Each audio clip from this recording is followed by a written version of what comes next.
Another blood-red sunset and yet another moon face, and still another 100 miles to my next resting place. Driving down the road, eyes on the horizon. Within my car, I'm all alone, but feeling good and feeling strong, knowing that this path I'm on brings me to myself. I'm driving. Hey now all, it's the Spirit Doctor, Kelly Sparta, and you are listening to Spirit Sherpa, the show that helps and encourages you on your journey to unlock your magic mojo. And we are doing a really interesting episode today. We are talking about sex magic and the unintended consequences of it. And I want to introduce you to our guest. And just for the record, we will not be using her real name. I think you guys understand why. And so I want to welcome Bobby to the show. Welcome, Bobby.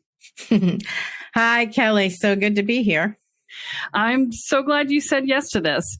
Bobby reached out to me on an email and said, "Can you help me? I did this thing and I need to understand." And I'm like, "Yeah, can we make it an episode? Because I think other people have done this thing and won't ask for help." And she graciously agreed. So we're going to have the conversation here. So how did you decide to do the magic in the first place? Let's start with that.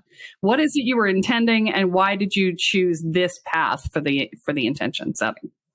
All right. Well, I wanted to manifest a new group. I run different groups, and I thought I don't really do any spell work. I don't really do it. My kind of magic is usually writing little songs or charms or chants, and I sing them and they make me happy and tunes come to them and, and I've always kind of stayed away from any kind of actual spell work or anything because I have some deep-seated fear about it that's left over since I've never done it.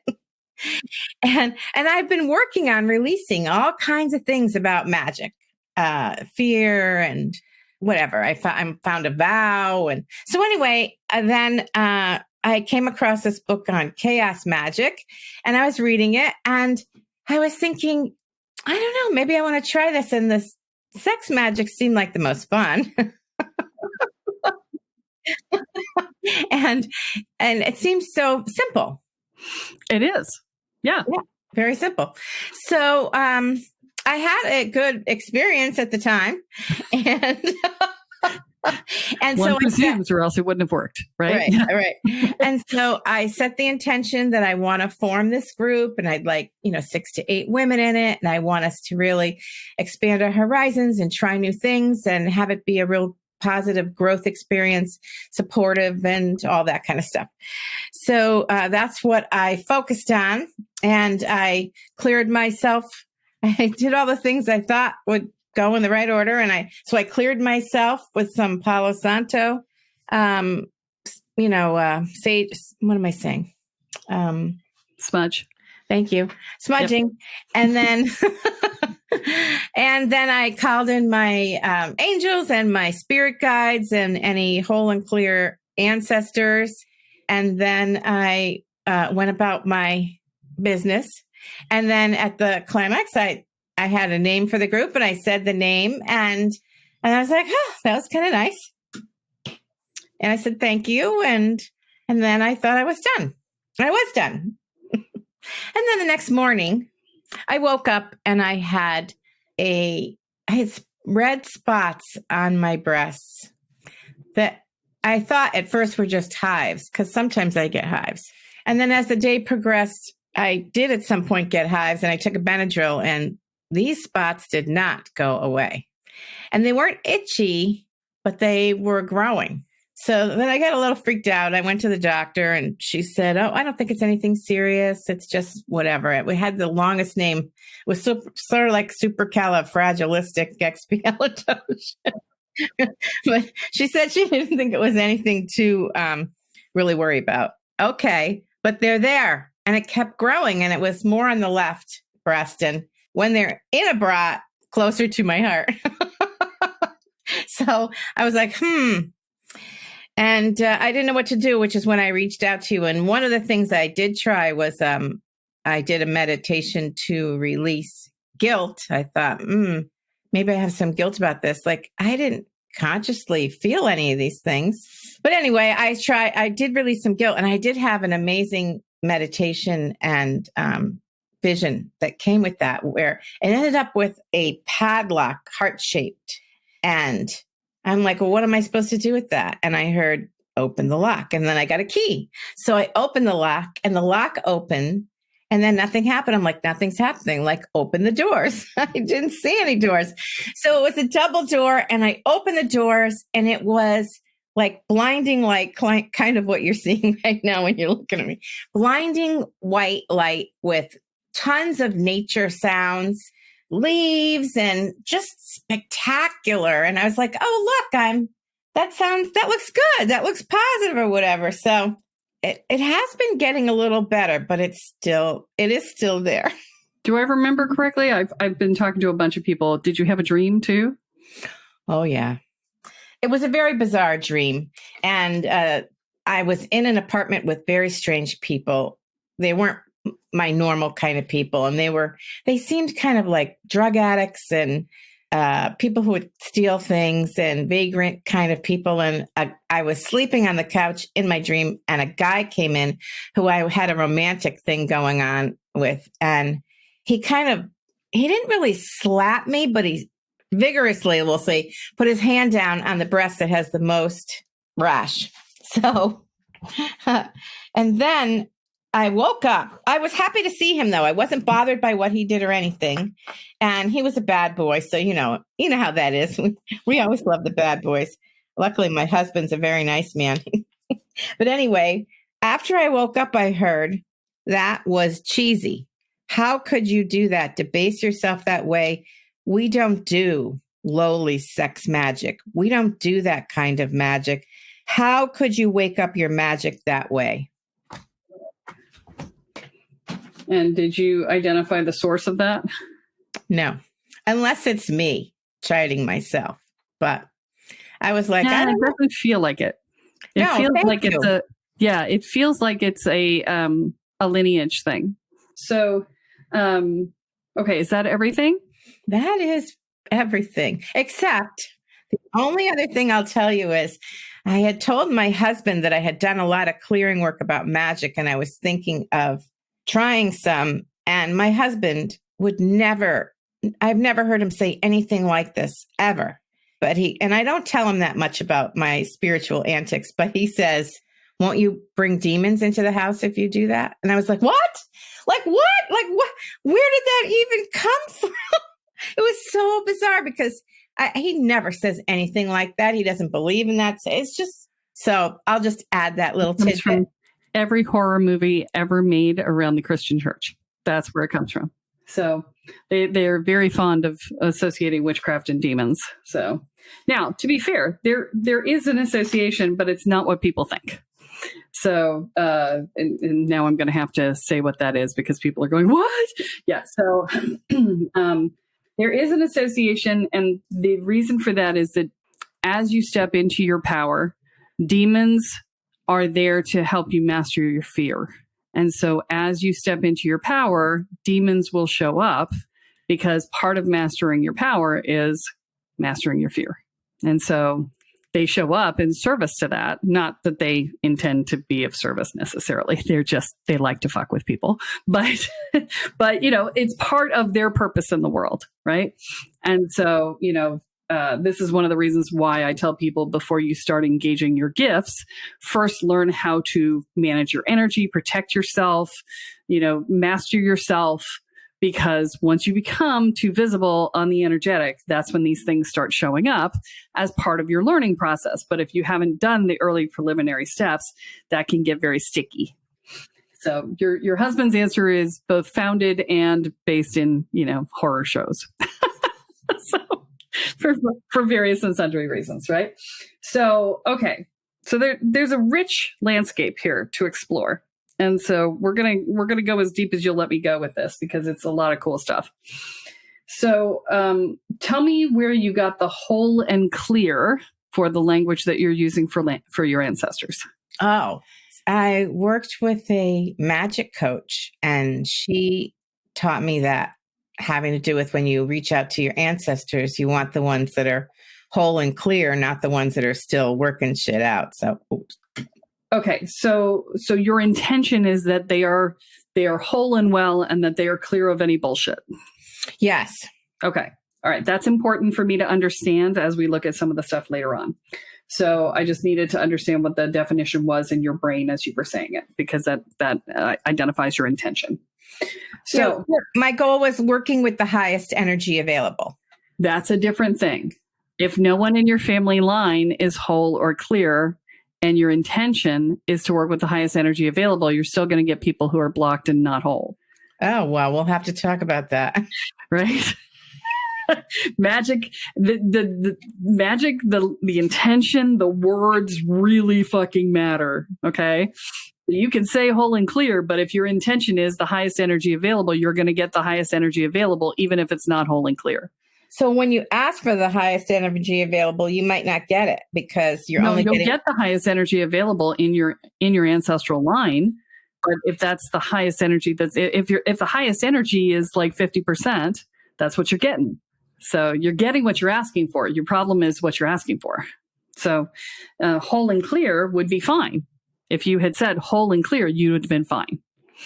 But you asked. Well, I didn't actually ask for the highest available. I did say whole and clear. You said whole and clear, but when I asked you what your intention was, you asked for the highest available. And it's the intention that matters. The words that come out of your mouth will be overridden by whatever your thoughts are. This is one of the reasons why we work so much on providing focus. When we work with people on dealing with their awakening and doing the work, we're like, okay, you have to really get clear and be able to be completely focused on what you're doing and not have random stray thoughts, because whatever random stray thoughts wander through your head are going to be in your working. And that is just the nature of the beast. So, and the lowest common denominator is what will win, because, that's the energy is limited, right? It's not because it defaults to low. It's because the energy can only go as high as the lowest thought. So that explains the comment at the end about that was cheesy and we don't do that kind of magic, because that was your ancestors talking. Okay. And they were neither whole nor clear, which is why you got the bullshit answer. Based on what you said here, it sounds to me like the ancestor that you tapped was a high magic practitioner, a ceremonial magic practitioner, who would not have approved of any of the magic that you do. So don't take it personally, because it's not high magic, it's low magic, right? It's chaos magic. So, and chaos magic is just as effective. Thank you very much, you stuck up prig, right? So this is how this works, right? So this is the thing. So I would ignore that, because it came from somebody who's in their ego and being a snotty prick, right? So we're just not going to worry about it. Okay, so let's go back up to the first intention that you set, because this is an important piece for anybody who's leading others in a group dynamic. Rule number 1. Anytime you're starting a new program or you're doing a new thing, a retreat, a ritual, a class, a program, anything, you are going to have to do the work first before you will be allowed to present it to others. Say out loud again what you said when you set the intention for the program. I don't know if I remember. Well, do your best. We tend to be creatures of grooved habits. So if you were to do it today, you're probably going to do it the exact same way you did it last time. So just imagine if you were doing it today, what would be your intent? Okay. So I wanted a group where we would come together, be supportive, and work on whatever we want and expand our energy. That's all I really remember, like from a spiritual perspective, so people can manifest or grow or be on their path. First thing is the language that you used. If you're leading the group, you cannot say we're going to come together in community because you're the leader. And by definition, the leader is not part of the community. They are the leader of the community. And as much as they may try to be in the community, they really aren't ever, because they're separated by the nature of the fact of their role. I have found that to be true. So that's interesting. And so that's going to limit your magic, because you said we and come together and be supportive, and you're leading the group. They're not there to support you, right? So you need to be very careful in the way that you're languaging your intent. So I would actually suggest that you do it again, but do it in a way that identifies you as the leader of the group. Right. If you were coming together to do a red tent temple, and that the rotation of the group is that you do it today and somebody else does it tomorrow and whatever, then you can do what you did, because the group leader is a fluid role. Right. But you're doing a paid group where people are coming in and paying to work with you.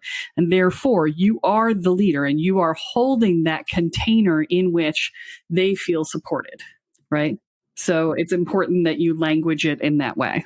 Okay. And then, so you put yourself in the container with them, and then you said, we want to feel supported and to grow and to step into our power. Right. Okay. So what you have to recognize is that when you set that intention, all of those things are going to show up in your life immediately, so that you can be cleared to facilitate the group. Okay.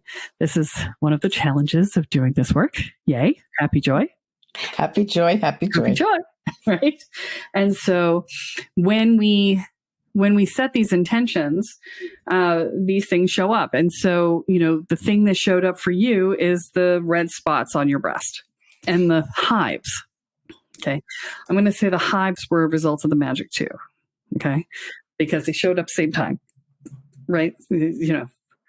Coincidences rarely exist, right? So that's why I reached out to you. Yeah. So, there's the dream that you had with the drug addicts and the thieves, drug addicts, and the Playboy guy, the bad boy, the bad boy who smacked your breast and all of that, right? That feels more like a past life memory. It doesn't feel symbolic. It feels like a memory.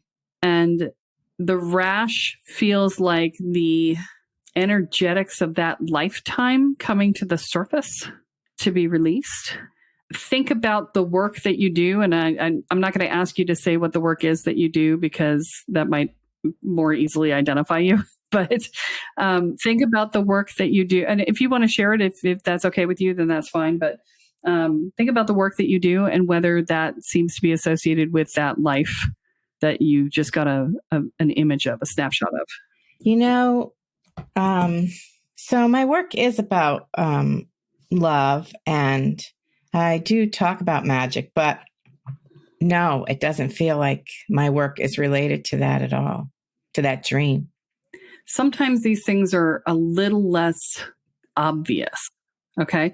So so as I sink into the dream, and I'm just going to feel into the energy of that dream for you, and I'm going to talk about it. I don't remember exactly what you do. So, but as I sink into the energy of that dream, what I get is you were riding the thrill of the bad boy and losing yourself in the process. Okay. And my sense is it is that losing yourself piece that relates to your current work.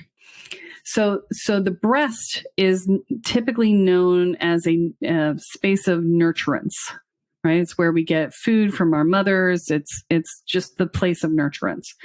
And so to have something associated with a dis-ease associated with the breast, so whether it's a rash or breast cancer or whatever we're dealing with, right? It is typically a lack of self-nurturance that is showing up. And since this seems to be tied to this past life, that feels like that's the association, right? It's that you were losing yourself to ride the high of where he was taking you, but it put you in risky situations where you weren't always safe, where you weren't taking care of yourself, where you weren't being nurtured, and that you were you were addicted to him, right? You were addicted to him and the energy of him, right? And so does any of that associate with the work that you're doing? All I can think of is that a lot of people write to me about men who aren't giving them the kind of love they want. And I try to, if you'll excuse the pun, spell it out for them. Right. Well, the question is so sometimes these things are directing us in a direction, right? So if you get a lot of questions like that, and this dream comes up for you, and it's associated with the breast, which is nurturance, which can also be about, feeding ourselves, right? Which is money and how we make money, then it may be, I don't know how your marketing is targeted, but is your marketing targeted towards people who aren't getting the love that they want? Yeah. Okay. So then I would lean into that more significantly, because that seems to be associated with this, right? He was the sun and you were Pluto orbiting him, right? And I'm not saying even Mercury or Venus, because you weren't that close. He was the sun, right? And you just sort of followed along at his heels in this lifetime. And so, that's the classic example of not getting the love that you want. That feels like it's the trigger that gets people to enroll in your stuff. And that's how you get those clients, right? Everything that happens after you do a working is relevant. For the next 3, 4, 5 days, everything is relevant. Oh, I got a stomachache. Oh, I stubbed my toe. Oh, a friend called and told me this weird thing. Oh, I saw this thing on Facebook that reminded me of X, right? All of these things are relevant because you've opened yourself up to the spirit world, and the spirit world is now talking back. Well, let me tell you another thing then. The rash developed on Friday, and then there was Saturday and Sunday. Sunday, I decided to go look for a car, and he had a white one, the sales guy, but it was on hold. And he said, I'll call you tomorrow if it becomes available. I'm like, great. And then he called. And he said, okay, I've got a car for you. And I said, okay, I'll come Wednesday. And he had already given me a price and whatever. And when I went there Wednesday to purchase it, and he said, here's your car. I'm like, where? And he's showing me a silver car. And I'm like, I want a white one. So I'm going to say that fits in here. And I got really upset. And I'm like, no, I want a white car. And, so they explain, you can't buy a car right now. It's really, really hard. So in the end, on Friday, I did go back and buy the silver car, but I was very unhappy because I said, you said you had it. He goes, I told you it was like the other one because there was a used one that was silver, but he wasn't communicating clearly. He was 24 years old. So whatever, so I decided to go for it anyway. But I think that's all related now that you're telling me what you're saying. Well, and I agree, since you had the vision of the bright white light. It wasn't silver, it was white, right? Yeah. So it's that whole settling for less than what you want. And that put you in touch. That experience put you in touch with what they're feeling. With what? Who's feeling? With what your clients are feeling. With settling for less than what they want. Right? So you can tap into that experience and those emotions to write your language for your copy. Well, interestingly enough, then, what I did to settle for silver was I said, really, how bad is silver? Because it's still a light color. It doesn't have black interior, whatever. And, you might have to wait 5 months. Do you want to wait 5 months? How important is white? I reevaluated my criteria, which I also help people do. But in this case, you were reevaluating your criteria to help you settle. There's a balance. Yeah. And because I decided, how bad is that settling? There's a difference between what makes you truly joyous and what makes you what is good enough, right? And so, sometimes we choose between I'm miserable enough now without a car or with an old car that doesn't work well or whatever. The misery of now is worth sacrificing the perfection of fully joyous, right? But you need to recognize internally that it's not a fully joyous choice. And with limited supply, sometimes we do that, right? We go out with the guy who is not the perfect choice, right? Or, we we settle on a few criteria going, oh, nobody's perfect, right? And, that's true. But there are things that we need more than other things. And sometimes the things we sacrifice are the things that we really need. And that's when we are guaranteed to be unhappy. Well, I hope I'm not going to be unhappy with my car now for the next 10 years. Well, see, that's the beauty of it is you could sell that car and buy a different one any day now. If you wanted to, you could go looking for a white one and then sell it and or trade it for the white one. You could do that. Nothing says you can't. What's really interesting, though, I don't know what you're going to think about this, but I started to feel like the silver's sparkly. There's a psychological term for that, and it's making excuses. Well, no, it's a cycle. It's a oh God, I can't remember if the word is justification or validation, but it's basically is once we've purchased something and it's ours, we find reasons to like it. And even if we didn't like it in the beginning, we find reasons to like it because not liking it makes us not like ourselves for making a bad decision. Yes, for making a bad decision. Yes. Right. And so the confirmation bias. Thank you. Thank you. I knew I'd come up with it. But that happens in relationships too, right? Once you've bought the bad boyfriend, now you justify why to keep him, right? Or girlfriend. These are all things that happen, right? And so maybe these are things you need to be talking about in your conversation with your group. And at the very least, it gave you the emotional context for exactly what they're dealing with because it's probably been a while since you've dealt with it, right? So it's occasionally Spirit gives us these things so that we can go, oh, right, that's what it feels like. Shit, that sucked. I don't want to do that anymore. That's got to suck for them. Okay, now I understand where they are. Let me just voice it for them because they often don't have a way to language what they're feeling, right? So that can be helpful. Okay, so that's that. Now, see, I told you I thought this was going to be a whole episode. Yeah. So, you must be psychic. Go figure. Okay, so the the heart-shaped padlock, it clearly is the connection to your courses, right? You're opening the hearts, you're unlocking their joy and their love and their connection, and the nature sounds is recognizing that to connect to another person, you also have to connect to the all that is, right? And the blinding white light is the sense of crossing over to the light of union that we all connect to on the other side, right? All of these things and more. Yay. Okay. And why on the left breast as opposed to the right breast is because the left breast is about internal. So the left side of the body is anything that's internal to ourselves, and the right side of the body is anything that is external. It's our interaction with the world, our active selves, and the left side is the internal self-nurture and self-love piece, right? And so that's where that is. So, yeah, okay. I feel like that's what I have for you on what you've handed me. Is there any other questions that you have? Well, to be honest with you, I don't really know that I want to continue playing with magic.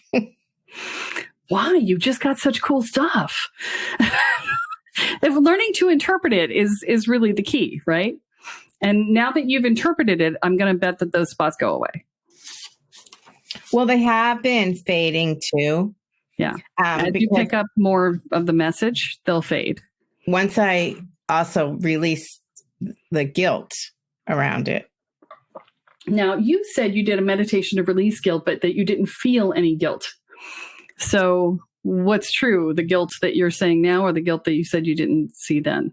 Well, after I got a rash, I felt like, I felt like it was a punishment. Yeah, that's when I felt the guilt. I didn't feel the guilt beforehand. I felt it after, like, oh, maybe I shouldn't be doing this. Okay. What if the rash isn't a punishment? What if it's actually an indication of release? Well, that would be different. right? Because that's what we had mentioned when we talked about it being a past life where he slapped you on the breast, and it felt like it was the energy from that past life coming out of your body. And sometimes that releases toxins in your body, which allows things like this, rashes and stuff are fairly innocuous, but they're indicators that a toxin is being released from the body. Right. So, that plus it's hey, we're not done talking to you yet. Right. Keep paying attention. So each magical practitioner has their own way of communicating with spirit. And so, your way of communicating with spirit, and this may have been set lifetimes ago for you. You may have something where you say, put a mark on my body. Don't make it uncomfortable, but put a mark on my body that's obvious so that I know when that I'm still supposed to be listening. Right. And you may have made that part of your magical practice in, many lifetimes ago. And, it's not doing any damage. It's not hurting you. It's just there. And you're like, oh, yep, still there. Okay, I better still be paying attention. Right. So that may be the case. It may be something that you asked for, which again is nothing to be ashamed of or to feel guilty about. It's just, the way that you ask spirit to talk to you. Right. Well, I guess how I feel about it is this brought up fear again. So here I thought, all right, I've been releasing the fear of magic and doing all, because I had a past life where I had my head chopped off. We were definitely doing high magic, some big ceremony, and in medieval Italy. And, there was the Spanish Inquisition, and then there was your average witch burning and whatever. So, I have paid. Yeah. So, and when I saw my head get chopped off, what I heard was, that's what happens when you play with power. So so you could see I might have a little reticence about playing with magic. And so this makes me nervous about, maybe you could just leave it alone. You've lived this much of your life without it. What do you need that for? Okay, so imagine putting it away and tell me how your body feels. It did kind of crush in. Yeah. I would guess it did a little more than crush in. I would bet it felt a little like your soul dying. Oh, don't make me have to be brave. You don't have to do anything. You really don't. I'm not going to make you do anything. I know. Of course. I'm just reflecting that once you find magic, putting it away is it takes a piece of your soul to put it away. Because it's a limitation. Because it lives in a piece of your soul. And for you to put it away, you literally have to excise that piece of your soul and leave it behind with the magic. And it diminishes you. So nobody ever remembers this scene from The Lord of the Rings. I think it's the Two Towers. I don't remember. But it's the scene where Frodo brings the one ring to Galadriel, the elf queen. And he says, here, you keep it for me. And he puts it in her hands and she goes, oh, becomes this huge, fearful creature, right? And, it's all will love me and despair, right? And she releases the one ring back and she is visibly smaller than when she started. And she says, and now I will diminish and go to the West. And when you go to the West in mythology, you die. Right. Which in elf world is, they're immortal. So that's huge. Right. And so she had to take a piece of herself out and put it down with the ring to not take the ring and do all the stuff with it. And, people are going to be going, well, but she would have been horrible. It's like, well, maybe she would have been horrible, or maybe she could have mastered herself. And this is one of those pieces that I talk to people about, is that if you're going to do any significant magic, you need to learn to master yourself, or else shit like that happens, right? Because you get hold of something super powerful or something that gives you access to all of your power. And because you haven't cleared all your crap comes up and you do your magic through your crap, which creates pain and hate and discontent, right? And so, but the movie actually shows taking away that piece of magic and putting it down and what happens. And that's a realistic perspective of what happens, because I've seen a couple of people in my life do that, and they become less, right? Because they've literally excised a piece of their soul to do it. So I'm going to say that I think your fear is actually twofold. One is you are afraid of not magic, but your own power, because you've got a lot of anger around having been killed for your gifts, not to mention all the shit that happened in this life, right? And if you get angry and you give yourself all that power, you may lay waste to the world, right? That's the fear. And then the second piece is you may be killed for your gifts again. And that one's a very simple one. Nobody gets out of this life alive. You're going to die somehow. So the question is, are you going to die for what you believe in? Or are you going to just die of, random death of whatever, right? And there's no guarantee that will happen. In fact, it's highly unlikely in today's world that will happen. Although with the way this country's going, who knows? But yeah, you get my point, right?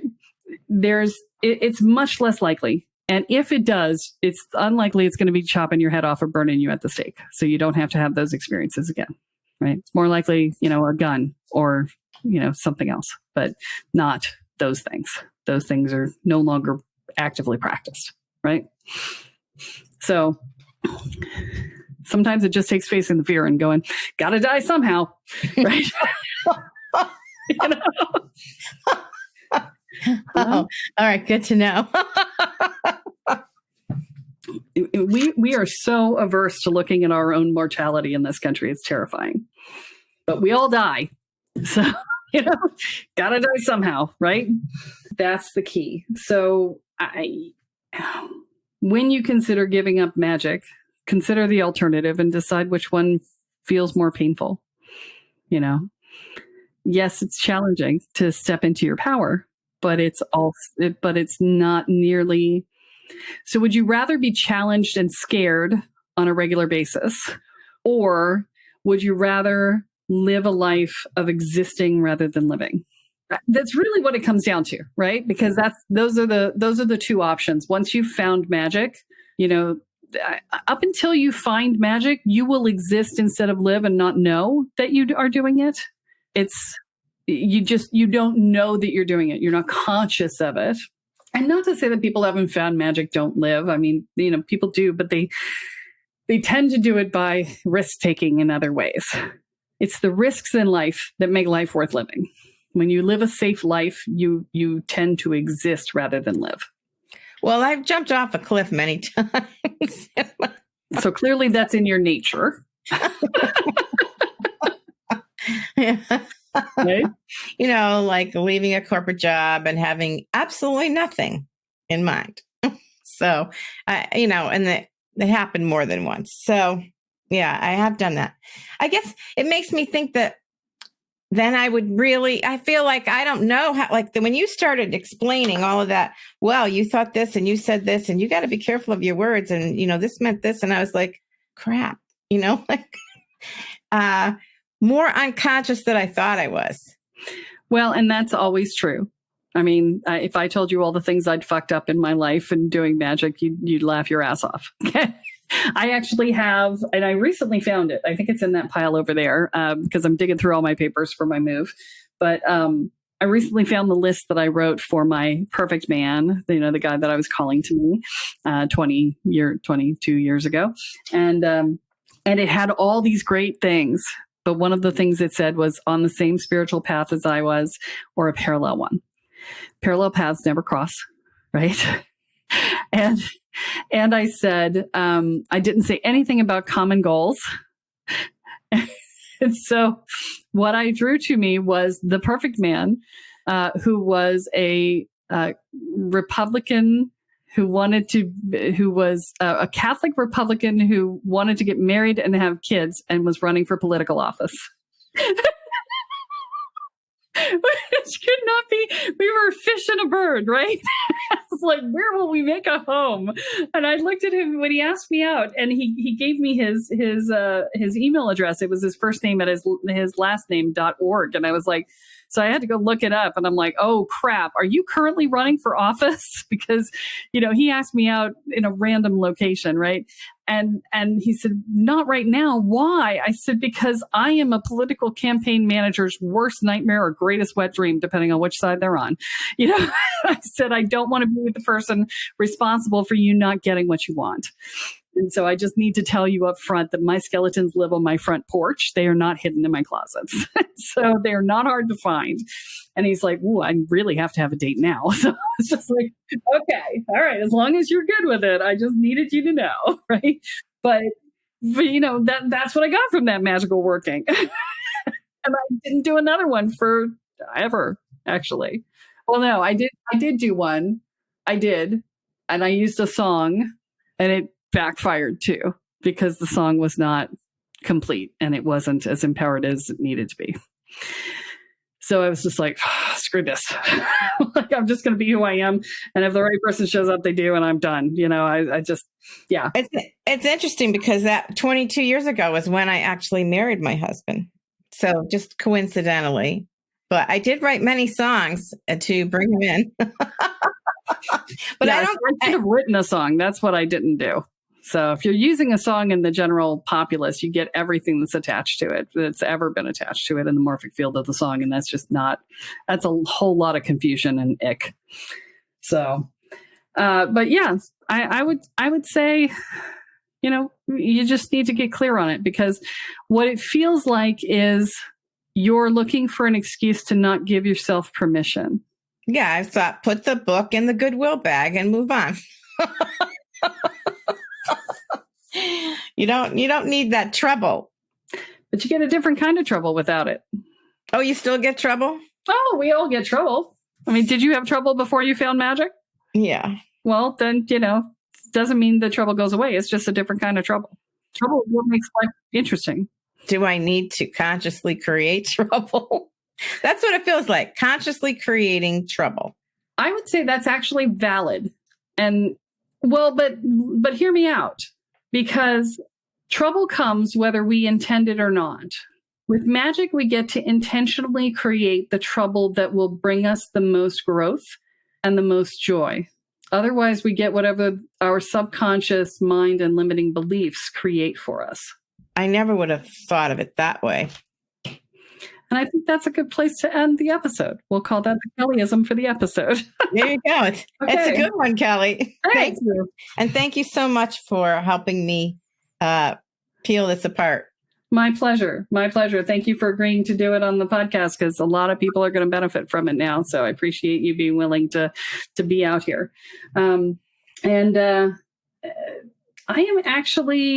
I've been sitting with the idea of doing something like this in a group environment.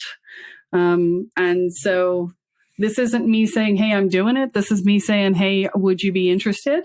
And if you are interested in having something like this where you could be in Bobby's shoes, and we wouldn't be obviously doing a podcast episode on it. We would be doing it in a group coaching environment. But if it's something that interests you and you would be interested in doing, drop me a line and let me know, because it's helpful for me to know what you guys want. And you can reach me at kelley@kellysparta.com. And again, you guys know my name is Kelle. So I would love to hear from you on it. And in the meantime, if you liked this episode and you can think of somebody who would benefit from it, please share it with them. That's how you say thank you for the episodes, is by sharing it with your friends and helping us grow the podcast. And that's it for this week. And so please join me next week as I add another episode into your guide to energy, magic, and the spirit world. I'm Kelley Sparta, here with Bobby, not her name. And this has been Spirit Sherpa. So long, everyone. Driving down the road, eyes on the horizon. Within my car, I'm all alone, but feeling good and feeling strong, knowing that this path I'm on brings me to myself. I'm driving, wondering where my spirit will. I'm driving.